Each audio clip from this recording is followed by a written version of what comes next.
아버지 49제가 끝난 날, 혼자 남은 저는 책상 앞에 앉아 있었습니다. 장례식장에서 돌아온 지 이틀째 아무것도 먹지 못했습니다. 유품을 정리해야 했어요. 하지만 손이 떨려서 아무것도 할 수가 없었죠. 책상 서랍을 열었습니다. 오래된 안경, 낡은 시계, 그리고 손에 잡힌 작은 수첩 하나. 겉표지는 너무 낡아서 색이 발해 있었어요. 하지만 그 위에 적힌 글씨는 또렷했습니다. 민지에게, 바로 제 이름이었죠. 아버지가 언제 이런 걸 쓰셨을까? 손이 떨렸습니다. 심장이 빠르게 뛰었어요.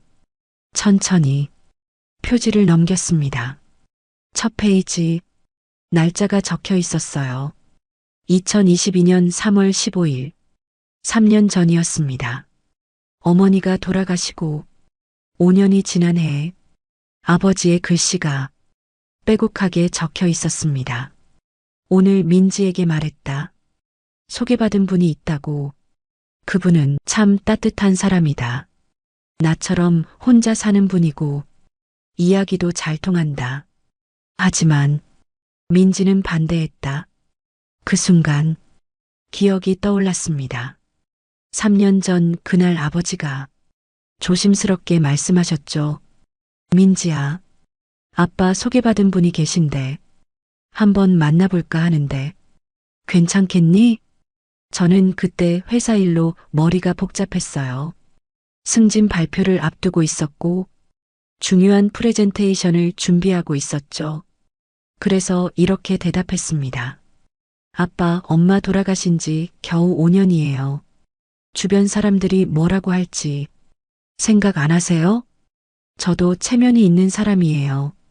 회사 사람들이 알면 어떻게 생각하겠어요? 아버지는 그날 아무 말씀도 하지 않으셨어요.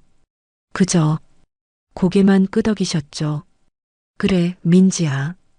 아빠가 생각이 짧았구나. 수첩으로 눈을 돌렸습니다. 아버지는 그날의 일을 이렇게 적으셨더군요. 당연하다. 나도 이해한다. 민지 체면을 생각하면 아빠가 참아야지. 괜찮다. 나 혼자서도 잘 살 수 있다. 괜찮다고요? 괜찮다고? 그 순간 온몸에 소름이 돋았습니다.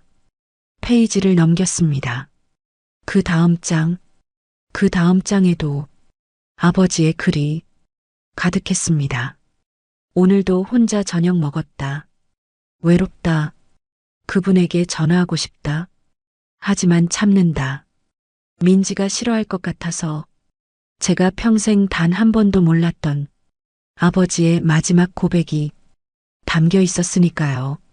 그리고 마지막 페이지에는 이렇게 적혀 있었습니다. 민지야, 아빠는 정말 괜찮았어. 네가 반대한 것도 이해해. 넌 나를 사랑해서 그랬을 거야. 하지만 한 가지만 기억해줘. 사랑은 혼자 견디는 게 아니란다. 그 순간 저는 깨달았습니다. 제가 얼마나 끔찍한 실수를 했는지. 그날 이후 나는 단 한 번도 편히 잠들지 못했습니다. 매일 밤 그 수첩을 펼칩니다. 읽고 또 읽습니다. 눈물을 흘리며 후회하며. 왜 그랬을까요? 왜 그때 아버지 말을 들어드리지 않았을까요? 체면이라는 게 아버지의 행복보다 중요하다고 생각했을까요? 저는 몰랐습니다. 그 괜찮다는 말 뒤에 얼마나 큰 외로움이 숨어 있었는지. 아버지는 혼자서 3년을 견디셨습니다. 그리고 저는 그 사실조차 몰랐던 겁니다. 수첩을 덮었습니다. 하지만 손이 떨려서 제대로 덮지도 못했어요. 저는 대기업 임원입니다. 남들이 부러워하는 자리, 남들이 인정하는 커리어, 좋은 차를 타고, 좋은 집에 살고, 좋은 옷을 입고. 하지만 3년 전 제 인생에서 가장 큰 실수를 했습니다. 바로 아버지의 재혼을 반대한 것이었습니다. 2022년 3월 어머니가 돌아가신 지 5년이 지난 해였습니다. 아버지는 혼자 너무 외로워 보이셨죠. 주말마다 찾아뵈면 항상 같은 모습이었어요. 거실 소파에 혼자 앉아 계시고 TV는 켜져 있지만 보지도 않으시고 그저 창밖만 바라보고 계셨죠. 그러던 어느 날 아버지 표정이 조금 달라 보였어요. 뭔가 말씀하고 싶은 게 있으신 것 같았죠. 민지야, 저기 아빠가 할 말이 있는데.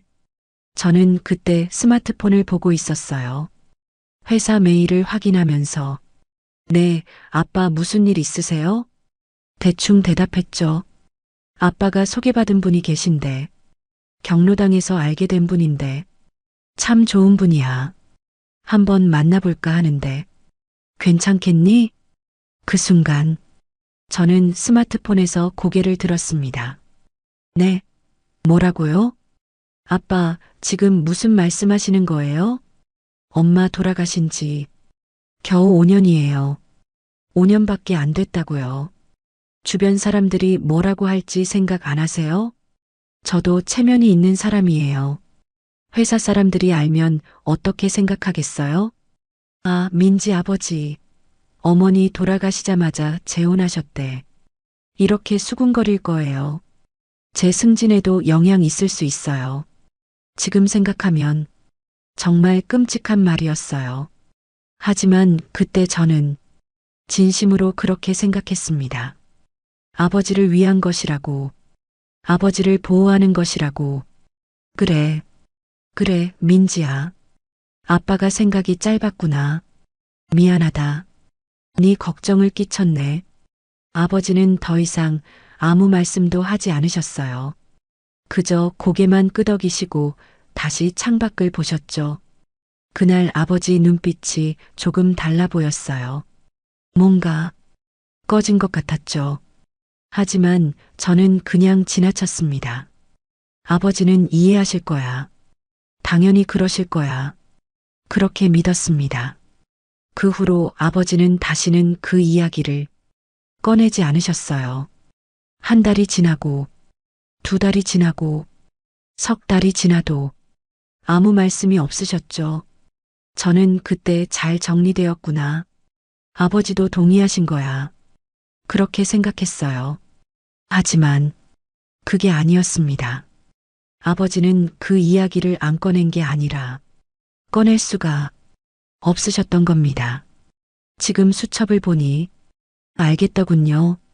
아버지는 그날 이후 매일 일기를 쓰셨어요. 오늘도 그분 생각이 난다. 전화하고 싶다. 하지만 참는다. 민지가 싫어할 것 같아서 민지 체면을 생각해야지. 아빠가 참으면 된다. 괜찮다. 괜찮다고요? 어떻게 괜찮으실 수가 있었어요? 저는 그때 몰랐습니다. 제가 그때 얼마나 잔인한 말을 했었는지, 제가 얼마나 이기적이었는지, 그리고 저는 그때부터 아버지의 변화를 눈치채지 못했습니다. 아니, 어쩌면 눈치채지 않으려고 했는지도 모르죠. 바쁜 일상 속에서 편한 대로 믿으려고 했던 겁니다. 아버지는 괜찮으실 거야.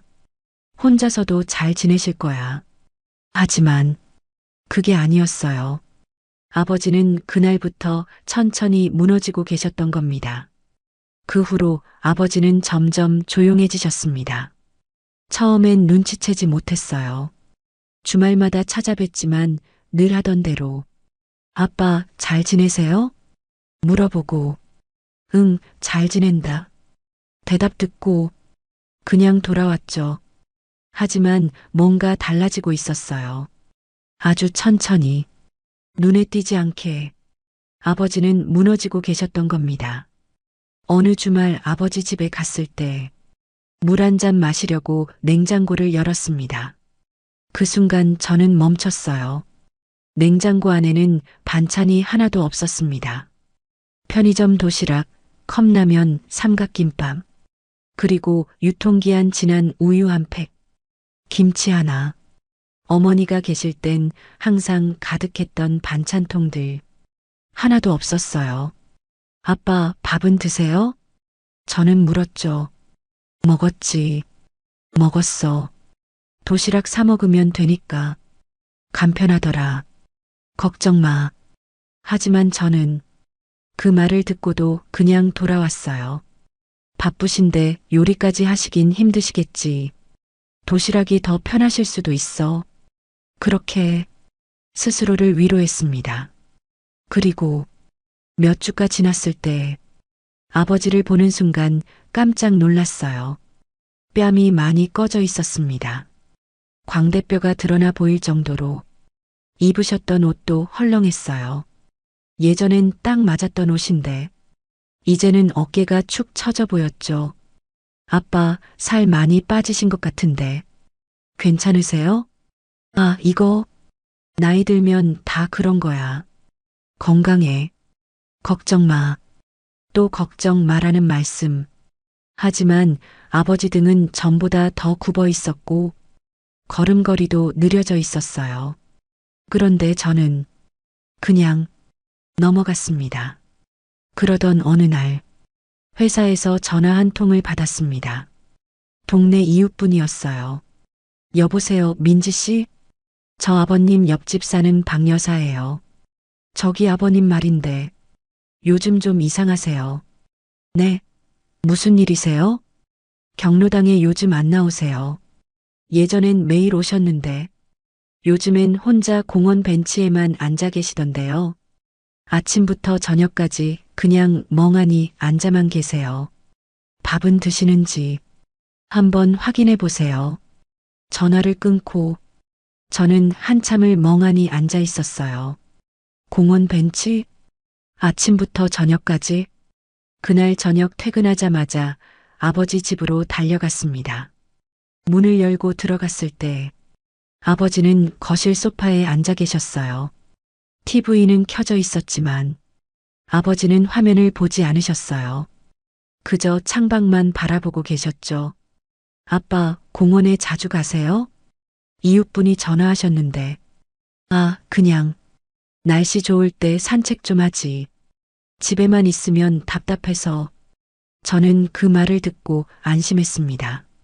산책이라면 괜찮겠지. 운동도 되고 좋으시겠네. 하지만 그게 아니었어요. 아버지는 산책을 하신 게 아니었습니다. 그냥 갈 곳이 없으셨던 거예요. 혼자 있는 게 너무 외로워서 공원 벤치에 앉아 사람들이라도 보고 싶으셨던 겁니다. 하지만 저는 그때도 몰랐어요. 아니, 모른 척 했어요. 바쁘다는 핑계로. 아버지는 원래 조용한 분이야. 괜찮으실 거야. 그렇게 또 스스로를 속였습니다.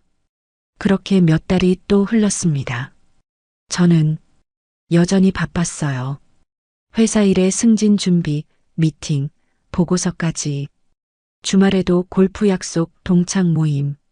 아버지께 전화 한 통 제대로 드리지 못했죠.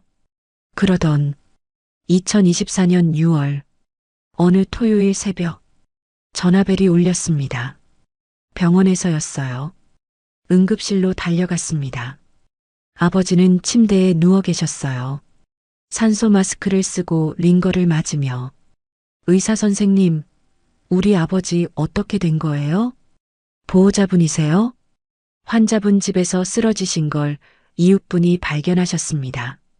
일단 정밀 검사를 해봐야겠지만 상태가 좋지 않습니다. 그날 CT 촬영, MRI 검사, 혈액 검사, 모든 검사를 했습니다. 그리고 이틀 후 결과가 나왔어요. 말기 췌장암입니다. 이미 다른 장기로 전이가 된 상태예요. 수술은 어렵습니다. 말기라니요? 그럼 치료는요? 항암은요? 제가 울며 물었을 때 의사는 고개를 저었습니다. 항암 치료를 하셔도 6개월 길어야 1년입니다. 그 순간 세상이 무너지는 것 같았어요. 아빠, 왜 진작 말씀 안 하셨어요? 언제부터 아프셨던 거예요? 왜요? 왜 혼자 참으셨어요? 괜찮아. 민지야. 아빠는 괜찮아. 네가 걱정할까봐 말 못했어. 또 괜찮다는 말씀. 또 걱정 말라는 말씀. 하지만 아버지는 전혀 괜찮지 않으셨어요. 그 후로 석 달 저는 매일 병원에 갔습니다. 회사도 휴직했어요. 아버지는 날이 갈수록 야위어 가셨어요. 항암 치료 부작용으로 구토, 머리카락도 다 빠지셨죠. 그런데도 아버지는 항상 웃으셨어요. 민지야, 아빠 괜찮아. 너 회사 가도 돼. 여기 계속 있으면 승진 못해. 승진이 무슨 소용이었을까요? 제가 그렇게 지키려 했던 체면이 무슨 의미가 있었을까요? 2024년 9월 12일, 아버지는 조용히 눈을 감으셨습니다. 마지막 순간, 제 손을 꼭 잡으시며, 민지야, 미안하다. 아빠가 짐이 돼서, 사랑한다, 우리 딸. 그게 아버지가 제게 하신 마지막 말씀이었습니다. 미안하다고 짐이 돼서 미안하다고. 아니에요, 아빠. 짐은 제가 됐어요. 아버지께 짐이 된 건 바로 저였어요. 49제가 끝난 날, 빈집으로 돌아왔습니다. 유품을 정리하며 아버지 방을 둘러봤어요. 책상, 옷장, 서랍 그리고 책상 깊숙한 곳에서 발견한 낡은 수첩. 민지에게라고 적혀 있던 바로 그 수첩. 펼치는 순간 저는 그 자리에 주저앉았습니다. 그 안에는 제가 평생 몰랐던 아버지의 3년간의 외로움이 빼곡하게 적혀 있었으니까요. 오늘 민지에게 말했다. 소개받은 분이 있다고. 그분은 참 따뜻한 사람이다. 나처럼 혼자 사는 분이고 이야기도 잘 통한다. 하지만 민지는 반대했다. 당연하다. 나도 이해한다. 민지 체면을 생각하면 아빠가 참아야지. 괜찮다. 나 혼자서도 잘 살 수 있다. 그 순간 기억이 떠올랐습니다. 3년 전 그날, 제가 차갑게 말했던 그날, 2022년 4월 2일, 오늘 그분이 전화하셨다. 목소리가 참 따뜻하더라. 이야기를 나누고 싶었다. 하지만 끊었다. 민지 생각이 나서 2022년 5월 10일, 경로당에 갔다. 그분이 계셨다. 반가웠다. 하지만 인사만 하고 돌아왔다. 민지가 싫어할 것 같아서 2022년 7월 3일, 오늘도 혼자 저녁 먹었다. 라면. 그분 생각이 난다. 전화하고 싶지만 참는다. 민지가 싫어할 것 같아서 아빠는 괜찮다. 민지만 행복하면 된다. 손이 떨렸습니다. 페이지를 넘길 때마다 가슴이 찢어지는 것 같았습니다. 2022년 9월 15일. 오늘도 외롭다. 혼자 밥 먹기 힘들다. 누군가와 이야기하고 싶다. 하지만 참는다. 우리 딸을 생각해야지. 2022년 12월 25일. 크리스마스? 혼자 보낸다. 그분은 뭐 하실까? 전화하고 싶다. 하지만 안 한다. 2023년 3월 1일. 1년이 지났다. 아직도 외롭다. 그분은 다른 분 만나셨을까? 괜찮다. 민지만 행복하면 된다. 제 눈에서 눈물이 쏟아졌습니다. 아버지는 3년 동안 매일 이렇게 쓰고 계셨던 겁니다. 2023년 8월 20일. 요즘 몸이 안 좋다. 배가 자꾸 아프다. 병원에 가봐야 하나. 하지만 민지한테는 말하지 말아야지. 걱정할 테니까. 2023년 11월 5일. 병원에 갔다. 검사를 받았다. 결과는 다음 주에 나온다고. 무섭다. 하지만 민지한테는 말 못하겠다. 2023년 11월 12일. 암이라고 한다. 췌장암. 수술하기엔 늦었다고. 민지한테 어떻게 말하지? 아니 말하지 말아야겠다. 걱정만 끼칠 테니까. 온몸이 떨렸습니다. 아버지는 작년부터 알고 계셨던 겁니다. 혼자서 모든 걸 견디고 계셨던 거예요. 2024년 2월 3일. 통증이 심하다. 진통제를 먹는다. 민지가 주말에 온다고 했다. 아픈 티 내지 말아야지. 2024년 4월 17일. 오늘 공원에서 하루 종일 앉아 있었다. 집에 있으면 너무 외롭다. 사람들이라도 보면 조금 나은 것 같다. 2024년 6월 1일. 이제 혼자 걷기도 힘들다. 오늘 쓰러질 뻔했다. 민지한테 연락하고 싶었다. 하지만 참았다. 그리고 마지막 페이지. 병원에서 쓰신 듯 글씨가 떨려 있었어요. 2024년 8월 20일. 병원. 민지야, 아빠는 정말 괜찮았어. 네가 반대한 것도 이해해. 넌 나를 사랑해서 그랬을 거야. 하지만 한 가지만 기억해줘. 사랑은 혼자 견디는 게 아니란다. 아빠가 미안하구나. 너에게 짐이 되려 했던 게 아니라 그저 외롭지 않고 싶었을 뿐이야. 아빠 딸로 태어나줘서 고마워. 사랑한다, 민지야. 그 순간 저는 바닥에 무너져 내렸습니다.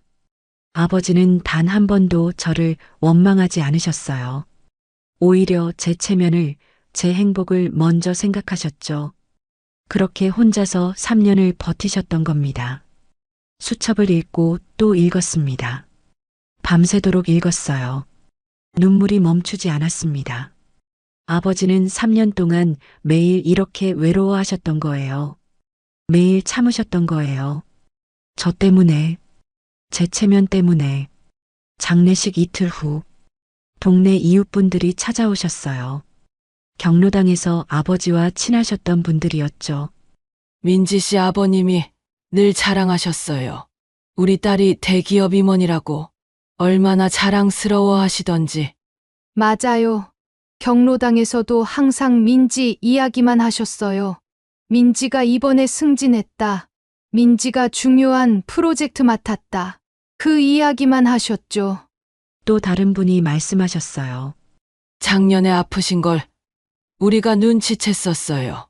얼굴색이 안 좋으시고 자꾸 배를 움켜쥐시길래 병원 가보시라고 했죠.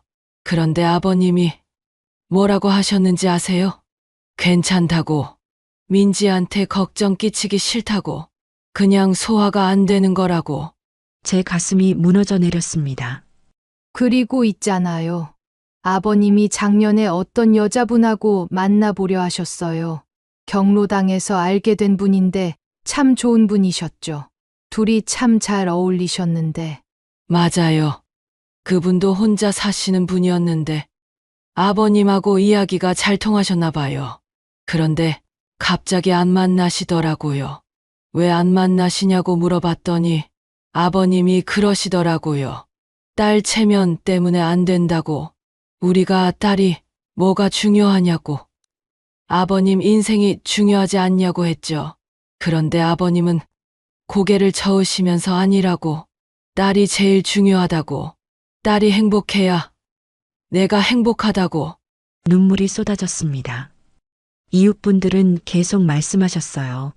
그 후로 아버님이 많이 외로워하셨어요.